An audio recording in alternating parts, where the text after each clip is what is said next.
everyone, I'm Kathryn and welcome to Book Dissect, where I take the best and worst from books to help you be a better writer. This week is going to be a tiny bit different because I'm talking about Michelle M. Pillow, and I'm going to be focusing on her second book she ever wrote, The Barbarian Prince. But, full disclosure, I'm a really big fan and I own like 40 of her books, and particularly with this series, I've read all of them. So I am going to be referring to those because I think Michelle M. Pillow is a great example of how somebody can be a writer. So before I even get into the writing aspect, I want to share why you should look into Michelle M. Pillow. Because she got her start in 2004 as a traditional published author. And then later, after doing that, she went into self-publishing, and today she is an indie published author.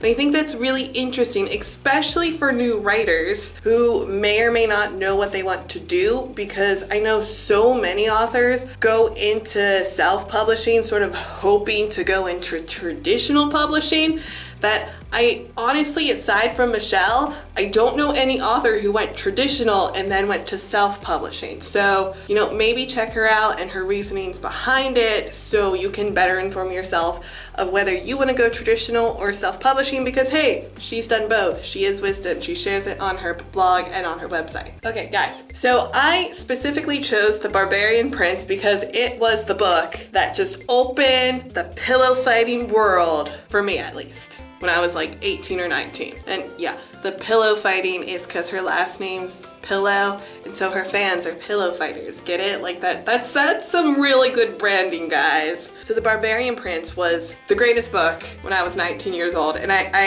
it's been a while since I read the book, and I was sort of nervous going into it because I thought, I'm gonna ruin this book.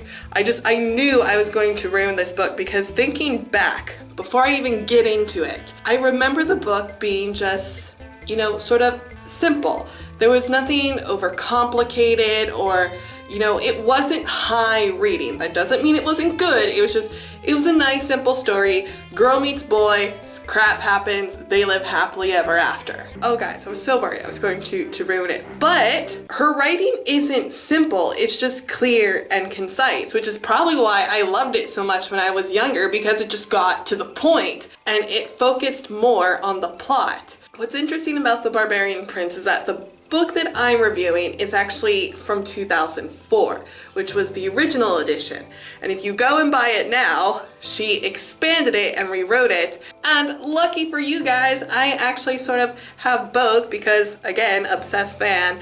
And so I thought I'd sort of do a comparison of what I thought lacked in the original and what Michelle chose to fix when she expanded it herself, because I think that can be interesting. So first off, Michelle uses past perfect in her books, and she uses them correctly. So round of applause. Like that makes me so happy, guys. While reading the book, I'd say the thing that stuck out to me the most was the use of was. It's not incorrect to use was. However, it's a very weak verb and it can become repetitive, and more often than not, you can use a different verb. For example, the water bottle was on the table. Perfectly good, grammatically correct sentence. But you can sort of spice it up by changing up the verb. The water bottle stood on the table. She set the water bottle on the table. Different words. And it sort of gives a little oomph to your sentences. When looking over your own writing, check to see if there's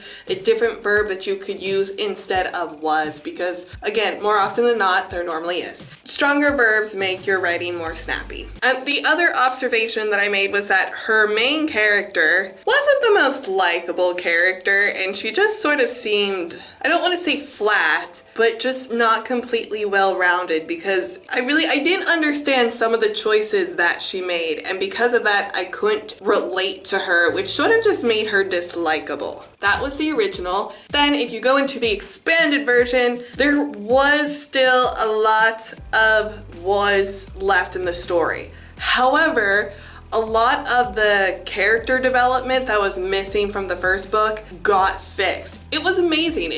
Even though the story was the same, it felt like a whole other story just because the characters were so rounded and more developed than the first edition, and it was an enjoyable read. And I was very happy that I didn't ruin the book for me, because you know, there's a difference when you're reading for pleasure and when you're reading to dissect, to see what's good, what's bad, what can I take away. There is something that I think that you could take away from Michelle's books, and that's her ability to write to market, which I know is like a bad word in some circles. She listens to her fans, and I think that's important, especially if you're going to be in the indie community, because I think that's what sets indie authors apart from traditional authors, is that the indie authors have more interactions with their fans. What I really enjoyed about her expanded edition of the Barbarian Prince, and she actually did the whole expanded of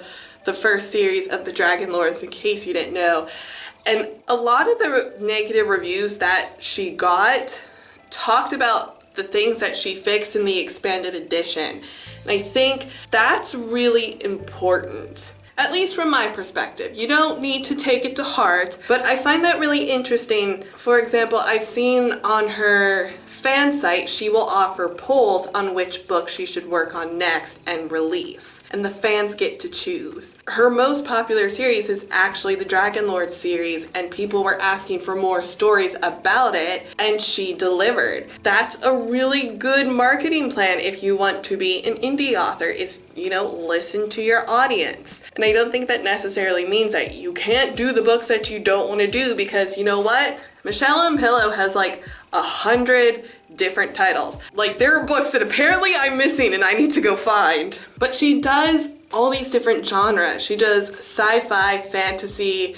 The Dragon Lord series is a shifter series. So you can do the things that you want, but you know, if you have an audience and they're asking for something, you know, maybe throw them a bone every once in a while and do it, because that's only going to help you. And I think that's a really great lesson that anybody who's looking to be an indie author could take from her, because she does that really well. That's what I have for you guys today, and if you've read Michelle M. Pillow's Barbarian Prince or any other book that she's written, you'll have to leave me a comment and we'll have to bond over our love of this series. We'll be BFF, guys. Like that's just, it's gonna be inevitable. It really is. If you enjoyed this video, give it a thumbs up or a thumbs down. The algorithm doesn't care as long as you're interacting with my videos. If you're new here, be sure to hit the red button to subscribe and ring the bell for notifications. If YouTube doesn't want to tell you, just come back on Wednesdays, Thursdays, and Fridays, because that's when I release new videos. All my social links have been left in the description below for your convenience. I have Twitter, Facebook, and I keep a blog. Check it all out,